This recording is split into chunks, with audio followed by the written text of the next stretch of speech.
tu. Tanse Daria, Nagose Mamagose Square, Pan nêhiyaw kiwêtinotahk nêhiyaw siagasun. Lance Morrison siagasun no kiwêtinotahk Moskwa. Nagiskin Nawabigan, Fleming College, Peterborough. Egwa Naniskin Namox in York University, Pihêsiw, North York. Nêhiyaw Egwa Métis Secwépemc, Métis Tsilhqot'in, Sambake pihêsiw Sorry, I don't know. Tkaronto in Kiwak, Egwa Miigwechanishnaabeg, and I went home to Shori, Tiwik Wanda, Tatwami Totem. Egwa Wawaski, Wasenamawen, Wapimun, Peak Niso Nisto Neo, Agochiganik, Mispatun, Mistatim. Aho.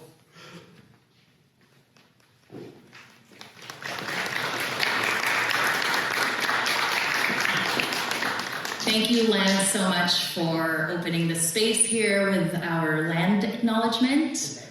Sorry? Our land acknowledgement? Oh, I thought you said to a Lance acknowledgement. Land. Oh, sorry, that was just about me. This is a wrong land, similar. Okay, sorry, that's my bad. So all of that introduction made absolutely no sense then, because I barely talked about it. Let me translate, because I'm assuming, is anyone a fluent Plains Cree speaker in the room? Good, then that sounded really awesome. Basically, I said, Tanse Daria, hello, how are you?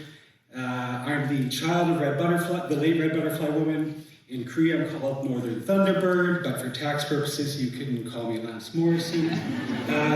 Northern Thunderbird tattoo right here. You'll see if you buy issue 1 of Living Hyphen, the whole story behind that. What else did I say? I'm Bear Clan. I'm a professor at Fleming College. I'm a grad student at York. Trying to do translation here. I'm a Plains Cree and Métis gay man. I've had 44 winters now, coming on 45 if the snow falls. I was born in Merritt, BC, which is in the Caribou region of BC, but I was raised in Yellowknife, which is in Dene land. What else? Oh, and then Toronto's where I live now. I've been here for 19 years, and so I thank the Haudenosaunee, the Anishinaabe, and the Wendat nations in their languages for welcoming me to their home. Then I ended that last bit with, well, it was really important. Wasenamawen, Wapimun, Peak Niso Nisto Nêhiyaw, Agochiganik, Wawaski, Mistatim. And because I've already confirmed that none of you speak Plains Cree, I'll just let you know that that was just me flexing. I'm not fluent either. I'm still a learner. So basically that was egg, window, mirror, 1, 2, 3, 4. Inside the cupboard, mouth, potatoes plural, and horse. So that's something. Why would I acknowledge the land? I did that this morning. Native people, we do it every morning as part of our daily practice for the most part. But you've all heard land acknowledgement. You've probably read the one over here. Round of applause. Who has heard one, at least one in the past 5 years? What about, who's heard more than 10 in the past 5 years? Who in the room, show of hands, has given one? Given one. Perfect. Whose nation are we on? Perfect. What languages do they speak? They speak Anishinaabe.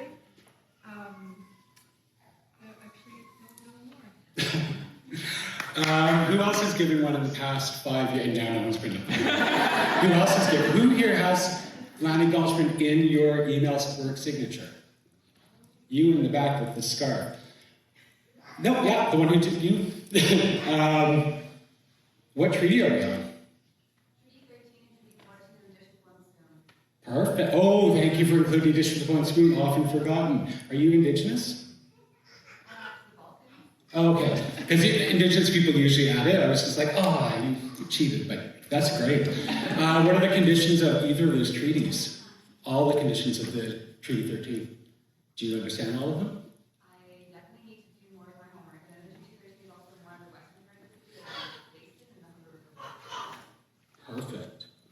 So the reason I ask these is because I call land acknowledgements a word that Justine asked me not to use. Starts with a B, ends with a word that starts with S.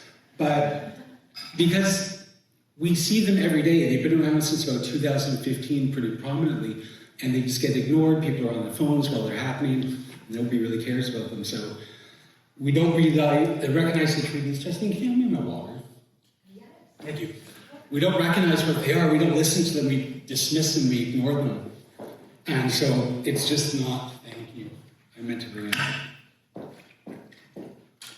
The second point, Canada's a really beautiful country, but we have some pretty crappy weather sometimes, so we vacation. Who here has been to France? Anyone? Right there. How would you say hello to a server when you walk into a restaurant? Perfect. Anyone's been to Italy? I got engaged in Italy about 10 years ago. Anyone been to Italy? Yeah, not you. How would you say hello or goodbye in France? Or in Italy? Buongiorno, yeah. And ciao also works. It's good for hello and goodbye. I go to Mexico every winter for a month because I don't like the cold. I left Illinois for a reason. Does anyone know how to ask for a beer, the bathroom, or say thank you in Mexico? Just shout it out. ¿Dónde está el baño? Quiero Baño. una cerveza. Perfect. And who here lives in Toronto? Can anyone say hello, thank you, goodbye in languages of the people whose land that you're living on? 1, 2, 3 people? Cool. One pinky finger came up. So we spend all of our money to go to these places and we learn at least general basic greetings, but most people don't bother to do that for this land that we're sitting on. Yet we do land acknowledgements every day, we hear them every day, but we just dismiss them and ignore them, just like Canada dismisses and ignores Indigenous people. And why do we even call them land acknowledgements when all we talk about is the people in the treaties? We do land acknowledgements like colonizers. All we do is talk about people and contract. The land is all around us. In any of your land acknowledgements, don't include the land if they don't include the other than human, if they don't include the swimmers, the crawlers, the two-legged, the four-legged, the trees. I harvest my cedar just over there, past the parking lot, and I acknowledge that every day when I use my cedar for cedar tea. You have to acknowledge the land. Otherwise, the land acknowledgements are just performative and awful. What was my last point? So yeah, if you can't hear land acknowledgement without putting down your phone and actually paying attention and doing the work, why do we bother doing them anymore? If people can't pronounce the proper nations when you're performing the land acknowledgements, and I do call them performing, then what's the point in even doing them anymore? If you can take space on this land and not actually recognize the land that you're on and the displacement and the ongoing genocide of Indigenous people and the ongoing genocide of the land itself, what's the point in doing them anymore? Canadians need to do better at their land acknowledgements because, I'd like to take a moment to respectfully acknowledge that you could all do better because otherwise your performative reconciliation is showing.